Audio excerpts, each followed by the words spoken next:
18 September 2023 ইংরেজি সালে চিঠি লেখা হয়েছিল। ডিএম 12 অক্টোবর, তার মানে এদিক দিয়ে 12 দিন 22 দিনের মাধ্যমে উনি জয়েন করছেন এখানে 12 তারিখ, 12 অক্টোবর। তাই না, ওনার সাইনবোর্ডের মধ্যে লেখা আছে যে বর্তমান যিনি ডিএম আমাদের ওয়েস্টে, উনি আগে ছিলেন ওখানকার সিপাহীজলার ডিএম। এই চিঠি লেখার দুর্নীতির মধ্যে হাত দিয়েছে, কত বড় সাহস তাকে ট্রান্সফার করতে। দপ্তর কার? মুখ্যমন্ত্রী জানেন না ট্রান্সফার হয়ে যাবে একটা ডিএম? মুখ্যমন্ত্রী দপ্তরের ট্রান্সফারিং অথরিটি মুখ্যমন্ত্রী, ওনার সিগনেচার ছাড়া ডিএম ট্রান্সফার হয় না। আইএসটিসিএস এর একমাত্র ট্রান্সফারিং অথরিটি চিফ মিনিস্টার।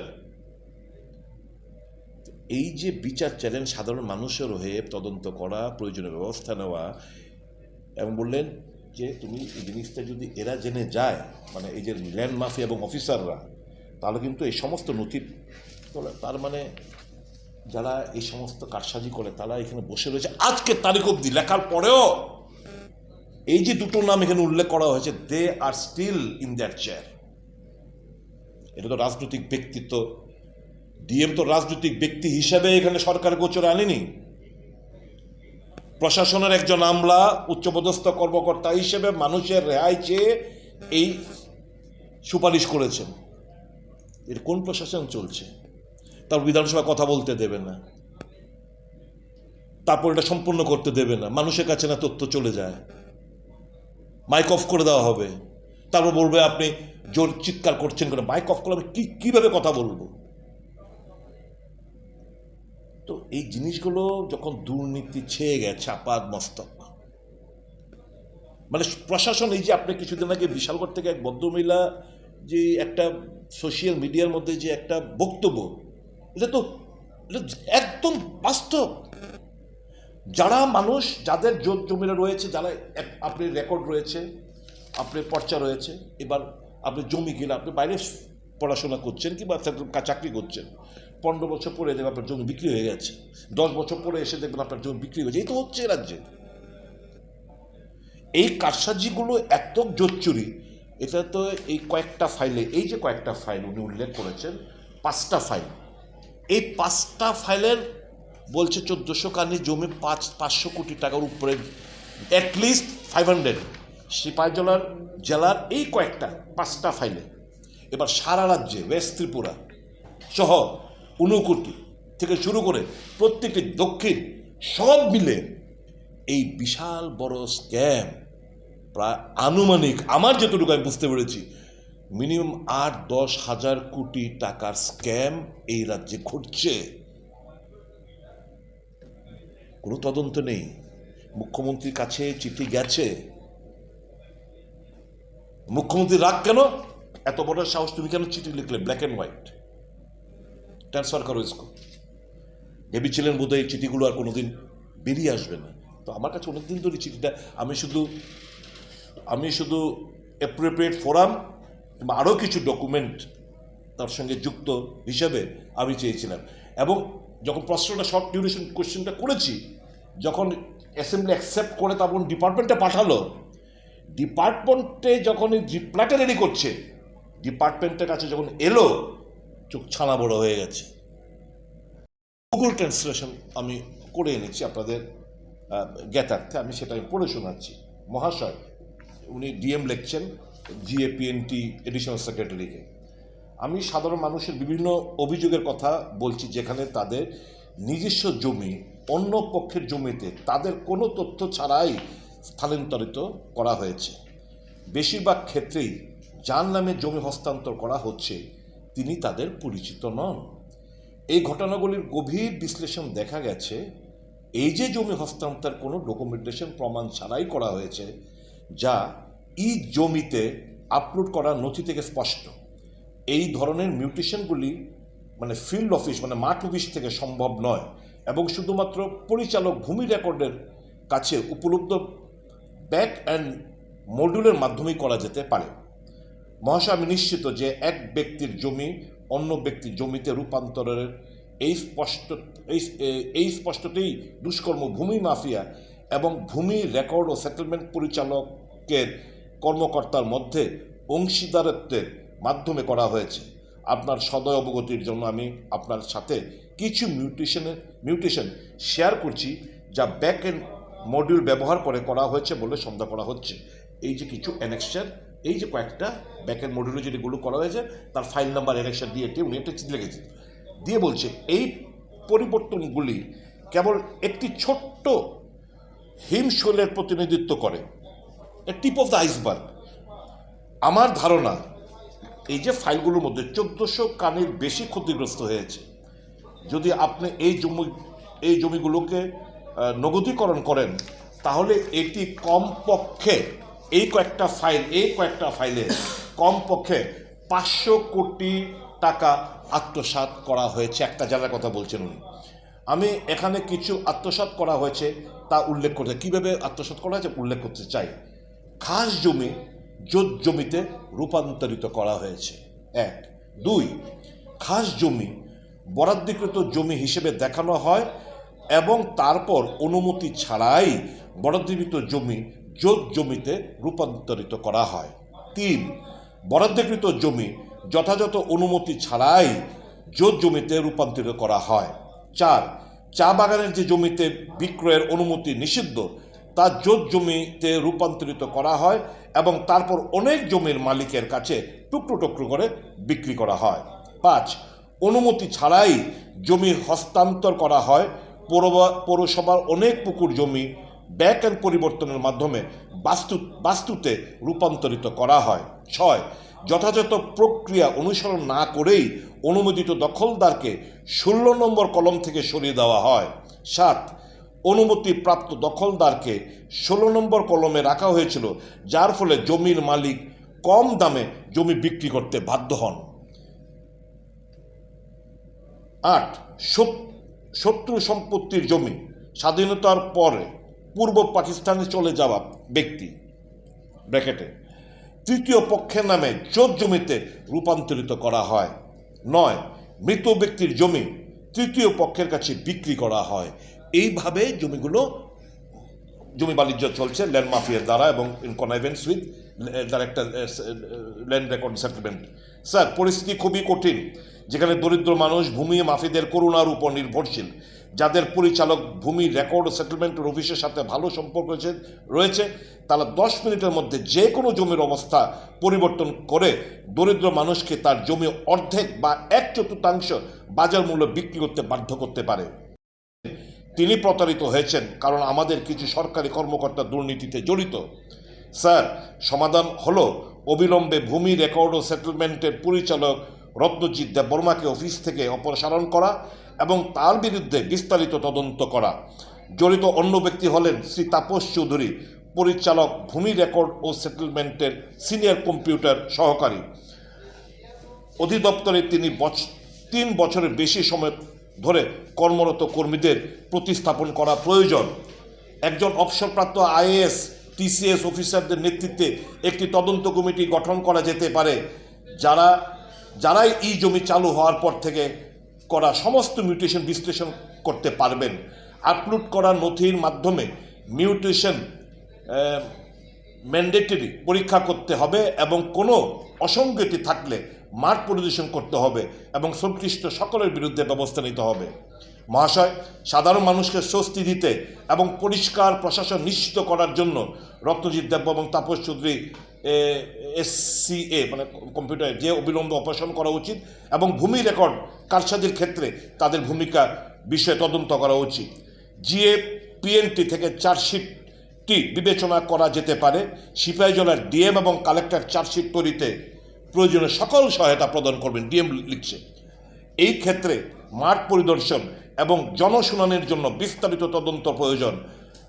আমার আশঙ্কা যে উপরে উল্লেখিত ব্যক্তিরা ভূমি মাফিয়াদের মাধ্যমে এটি জানতে পারলে তারা ভূমি রেকর্ড কারসাজির চেষ্টা করতে পারে। জেলার ভূমি প্রশাসনের একজন ঊর্ধ্বতম কর্মকর্তা হিসেবে আমি আশাবাদী যে রাজ্য প্রশাসন আমার উদ্যোগের পরিবর্তে যথাযথ ব্যবস্থা নেবে। রাজ্য সরকারের কিছু দুর্নীতিবাজ কর্মকর্তার সহযোগিতায় কাজ করে সাধারণ মানুষের সবচেয়ে মূল্যবান সম্পদের লুট করে নেওয়া ভূমি মাফিয়াদের বিরুদ্ধে কঠোর ব্যবস্থা নেবে। এই ইংরাজি চিঠির, এই ডিএম দ্বারা লিখিত ইংরাজি চিঠির বাংলা, গুগলের বাংলা অনুকরণ হচ্ছে, এই আমি পড়ে যেটা শোনালাম। এখন প্রশ্নটা হচ্ছে, মুখ্যমন্ত্রী কি বোঝাতে চাইছেন দাঁড়িয়ে? মুখ্যমন্ত্রী সাহস থাকলে সিবিআই এনকোয়ারি দিক,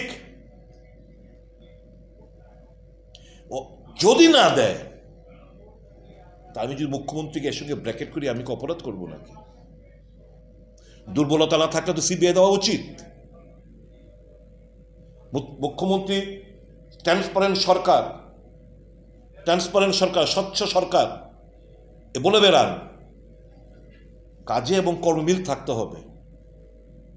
এটা তো পলিটিক্যাল কোনো ব্যক্তিকে, চিঠির মধ্যে ডিএম কোনো পলিটিক্যাল ব্যক্তিকে তো উল্লেখ করেনি। তো আমার এপিল থাকবে একজন রাজনীতিবিদ হিসাবে না, একজন রাজ্যের একজন নাগরিক হিসাবে।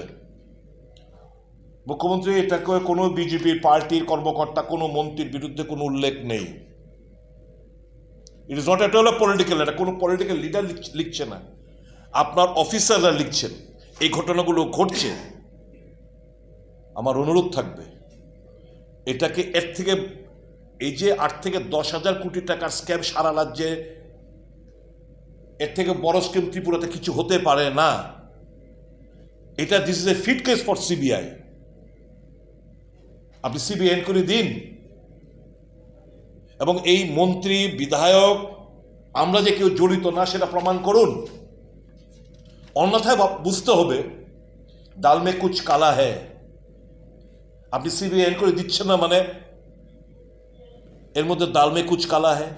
কারণ এই চিঠিটা আপনার কাছে গেছে, কোনো পদক্ষেপ নিলেন না। যিনি কমপ্লেন করলেন, বিচার চাইলেন মানুষের, উনাকে ট্রান্সফার করলেন। যাদের বিরুদ্ধে অভিযোগ করলেন তারা আজকেও বহাল ওই জায়গাতেই রয়েছে। তার মানে আরো ব্যাপকতা লাভ করেছে ইতিমধ্যে। এই সরকার নির্লজ্জ, এই সরকার কালিমা লিপ্ত, দুর্নীতিতে আপাদমস্তক নিমজ্জিত।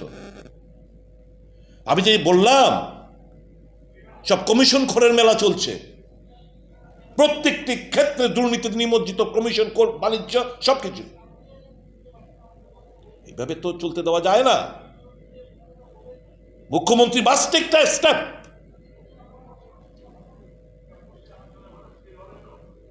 এটুকু আমি বক্তব্য, আপনি কোনো প্রশ্ন থাকলে করতে পারেন। গুরুতর অভিযোগ তুলেছেন, এই বিষয়টা সম্পর্কে যদি দেখুন, এই জমি কেলেঙ্কারির ব্যাপারটা নিয়ে আমি বিধানসভা ইতিমধ্যে আমি ডাবল স্টার্ট কোয়েশ্চেন, মানে শর্ট নোটিস কোয়েশ্চেন জমা দিয়েছিলাম। আমি জানি এটা অ্যাসেম্বলি অ্যাকসেপ্ট করে ডিপার্টমেন্টের কাছে পাঠিয়েছে। একটা কথা প্রবাদ আছে না, কেঁচো করতে সাপ বেরোয়। যখন ডিপার্টমেন্ট রিপ্লাইটা রেডি করছিল, আমার কাছে প্রশাসনের, আমাদের অফিসেও তো বিভিন্ন লোকরা রয়েছে যারা খবরটা দেয়। কোয়েশ্চেনটা পাওয়ার পর অনেকে ফোন করে বলেছেন, দাদা এতদিন পরে আসল জায়গাটা আপনি ধরতে পেরেছেন, আমরা রিপ্লাইগুলো রেডি করছি। স্বাভাবিকভাবেই আজকে সকালবেলা যখন আমি মানে জাস্ট অ্যাসেম্বলির জন্য 11:15টার সময় বেরোচ্ছিলাম, তখন আমাকে একটা চিঠি দিয়ে বলছে আপনার শর্ট নোটিস কোয়েশ্চেনটা ক্যান্সেল করা হলো, is not informed, vague take যে দিয়ে বললো, moreover the question is not admitted under rule 42A of the rules of procedure of conduct business Tripura, as the concerned department did not agree to answer the question.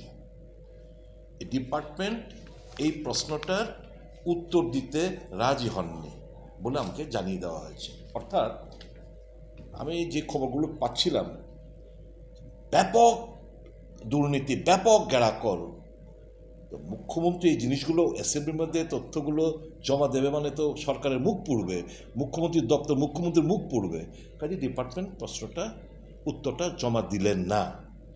আমি তখন, যেহেতু আজকে কোনো question ছিল না, স্টার্ট কোয়েশ্চেন, আমি তখন স্পিকারের দৃষ্টি আকর্ষণ করে, এটা আমার বানানো গল্প না, এটা সিপাহীজলার ডিস্ট্রিক্ট ম্যাজিস্ট্রেট, দিদান ডিস্ট্রিক্ট ম্যাজিস্ট্রেট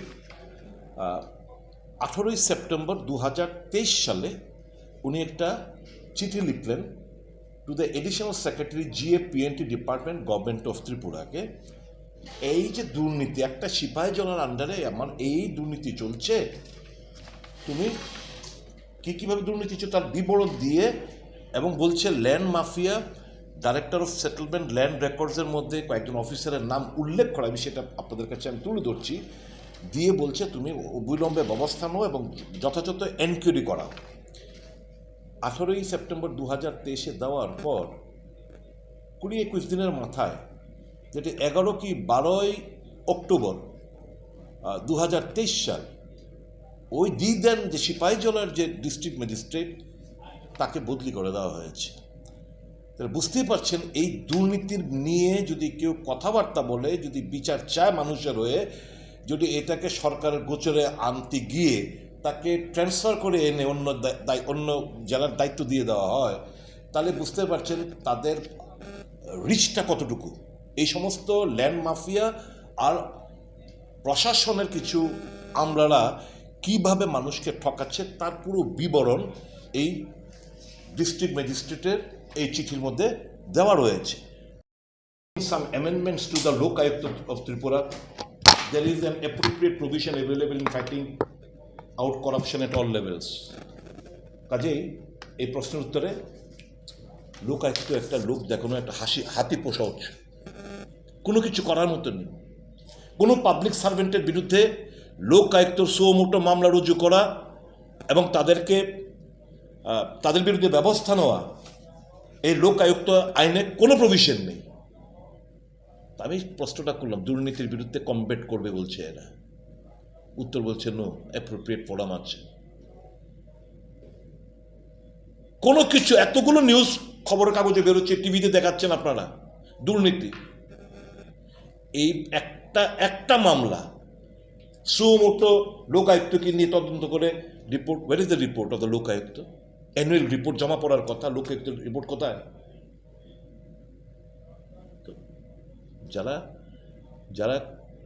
যাদের রন্ধে রন্ধে করাপশন, তাদের থেকে কি বিচার চাই, কি বিচার পাবো আমরা?